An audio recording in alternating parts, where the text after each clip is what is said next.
영국이 낳은 세계 최고의 극작가 셰익스피어 하면 햄릿, 오셀로, 리어왕, 맥베스가 떠오릅니다. 제가 말씀드린 이 네 가지는 셰익스피어의 4대 비극입니다. 어느 날 셰익스피어가 식사를 하기 위해 유명한 식당에 갔습니다. 많은 사람들에게 알려졌던 셰익스피어이기 때문에 일하던 종업원들이 모두 달려와서 허리를 숙이고 정중하게 인사를 했습니다. 그런데 저쪽 끝에 있던 어떤 한 종업원이 갑자기 들고 있던 빗자루를 바닥에 던져버렸습니다. 모든 사람들은 깜짝 놀라며 당황했습니다. 그때 셰익스피어가 조용히 그 종업원에게 가서 왜 그러느냐 하고 물었습니다.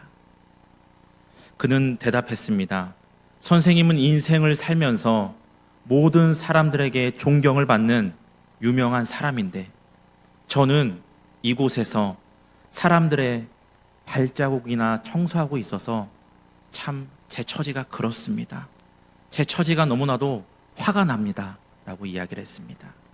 그 말을 듣고 셰익스피어가 말했습니다. 청년, 그렇게 생각하지 말게.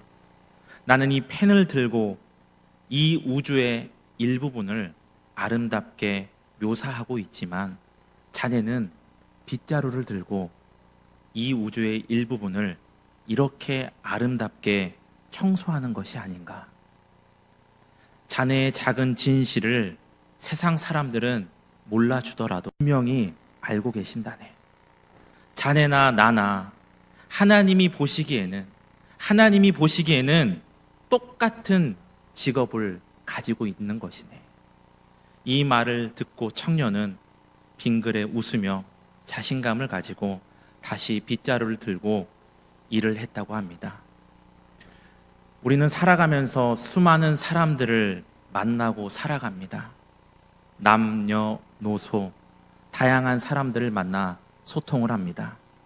직접 만나서 많은 말을 하기도 하고 핸드폰으로 전화, 문자, 카카오톡으로 때로는 SNS로 관계를 맺기도 합니다. 내가 만난 사람들에게 과연 나는 어떤 사람일까요? 어떤 영향력을 미치며 살아가고 있을까요? 오늘 본문 말씀을 통하여 세 종류의 사람들을 살펴보면서 하나님께서 주시는 은혜를 나누려고 합니다. 첫 번째로 평범한 사람들입니다. 본문 43절 말씀입니다. 또 내 이웃을 사랑하고 내 원수를 미워하라 하였다는 것을 너희가 들었으나 내가 좋아하는 이웃, 나를 좋아하는 이웃, 나와 친한 사람들은 사랑하고 내가 싫어하는 사람, 나를 싫어하는 원수는 미워하고 내 마음이 원하는 대로, 내 감정대로, 내 기분대로 살면 절대로 안 됩니다. 출애굽기 21장 24절 말씀입니다. 눈은 눈으로, 이는 이로, 손은 손으로, 발은 발로. 눈은 눈으로, 이는 이로. 이 말씀은 대부분의 사람들이 알고 있는 표어이기도 합니다. 상대방이 한 대 때리면 나도 똑같이 한 대 때리고, 상대방이 나를 꼬집으면 나도 똑같이 꼬집고, 준 대로 돌려주고 받은 대로 갚는다는 복수의 표어로 많은 사람들이 알고 있습니다. 예수님 당시에도 많은 사람들이 이 복수의 법칙으로 알고 있는 이 표어를 악용하기도 했습니다. 그러나 구약의 계명을 잘 살펴보면 이 즉각적인 복수는 임산부를 낙태시킨 행동에 대한 처벌 규정입니다. 금전적인 배상만으로는 해결할 수 없는 상황 때문에 추가된 바로 최소한의 규정이었던 것입니다. 죄에는 적절한 판결이 따라야만 했고 가해자나 피해자나 공평하게 다루어져 싸움을 종결시켜야 한다는 하나님의 의도에서 나왔을 뿐 구약 시대에도 개인적인 복수는 금지된 행동이었습니다. 복수는 또 다른 복수를 낳고 더 큰 복수를 낳습니다. 서로가 불행하게 되며 계속적으로 악순환이 반복되게 됩니다. 인터넷 기사, 뉴스, 신문, TV 등 미디어를 통해 묻지마 범죄에 대한 보도를 우리는 쉽게 접할 수 있습니다. 묻지마 범죄는 연평균 54건으로 거의 매주 한 건씩 사건이 일어나고 있습니다. 묻지마 범죄는 피의자와 피해자와의 관계 가운데 아무런 상관관계가 없음에도 불구하고 범죄 자체에 이유 없이 상처와 피해를 가하는 경우입니다. 나를 비웃는 것 같은데 하면서 편의점 아르바이트생을 폭행하기도 하고 손상된 내 자존심 때문에 불을 지르기도 하며 상대적인 박탈감 때문에 납치를 하고 심지어는 죽이기도 합니다.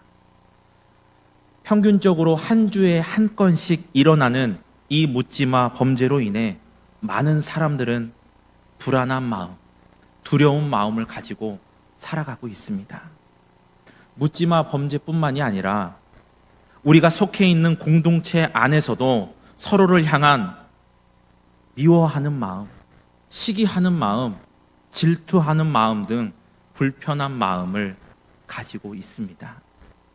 우리 모두 누구에게도 피해나 아픔을 주는 존재가 되어서는 절대로 안 됩니다.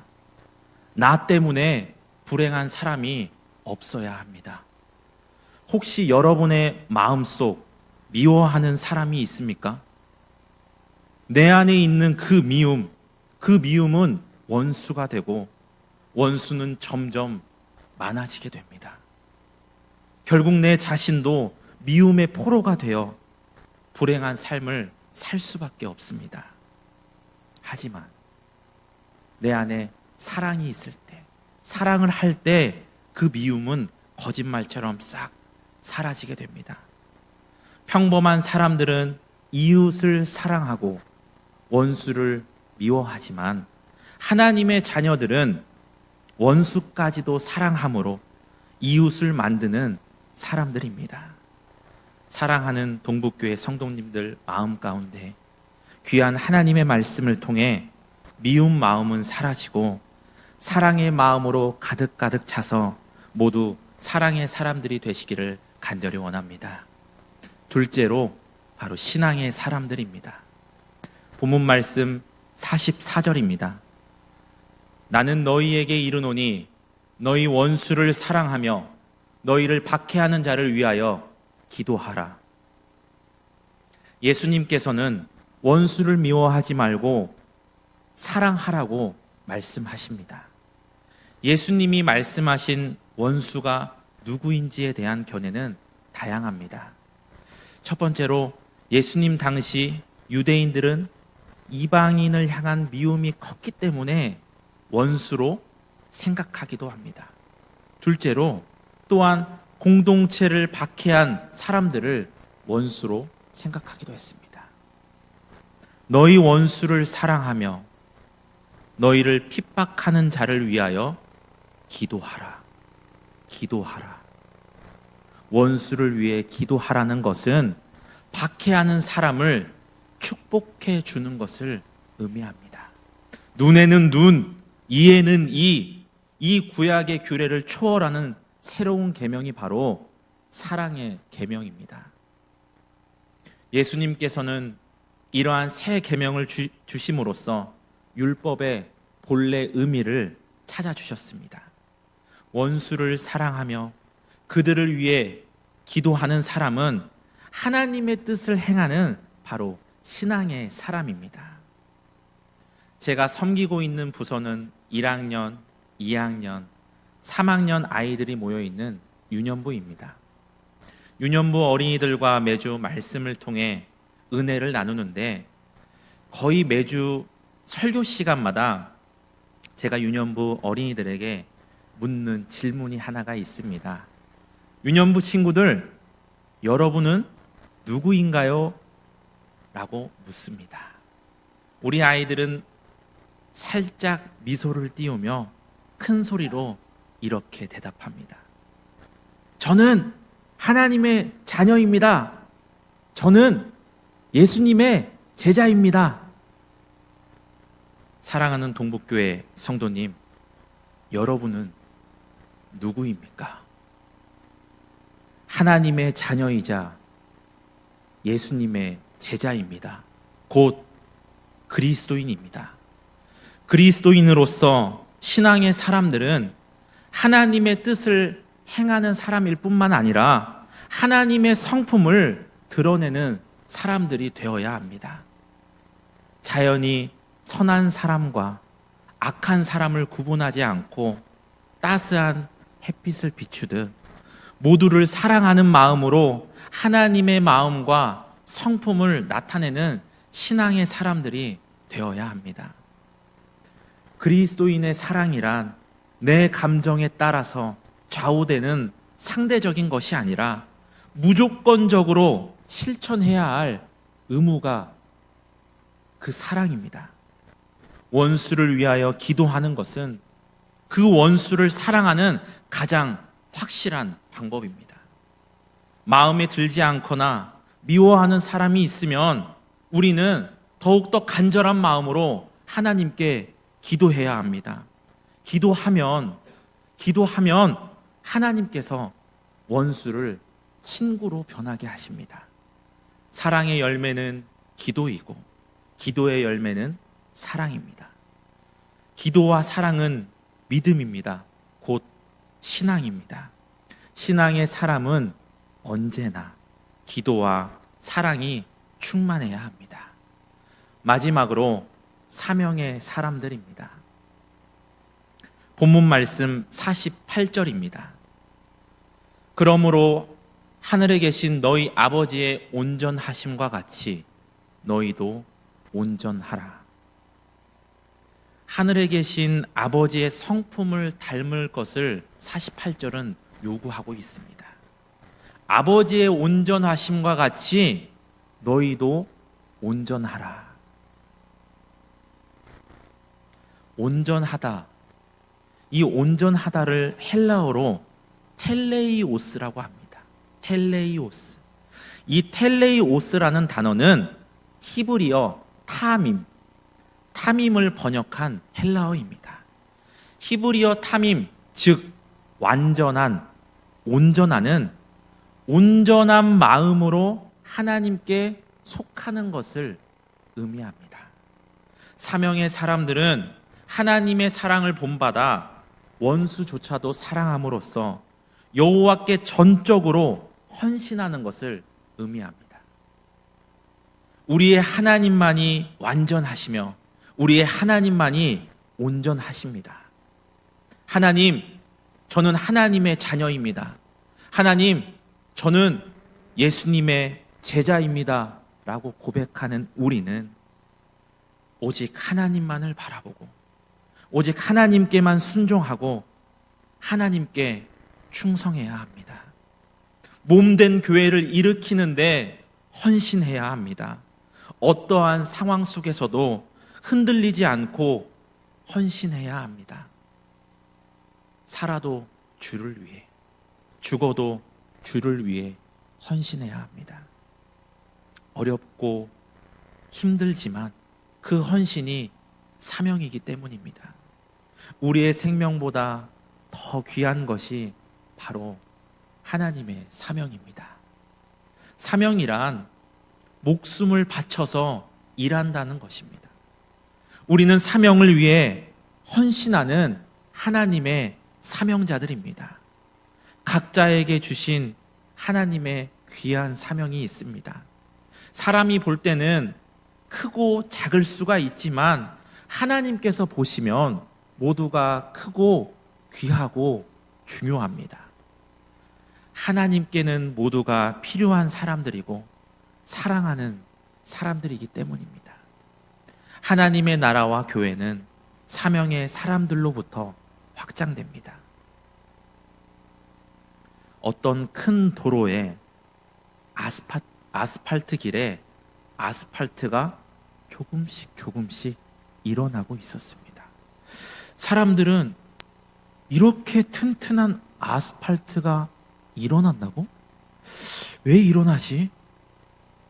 이상한데? 굉장히 의아하게 생각했습니다. 사람들이 원인을 분석한 결과 답을 드디어 찾아냈습니다. 그 단단한 아스팔트 밑에 바로 새싹들이 자라나고 있었습니다. 그래서 생물학 전문가에게 의뢰를 했습니다. 박사님, 조그만 새싹의 힘으로 과연 그 탄탄한 아스팔트가 일어나는 것이 물리적으로 가능한 것인가요? 이 질문에 생물학 전문가는 대답했습니다. 아스팔트도 조용히 일어나는 새싹의 힘을 막을 수는 없습니다.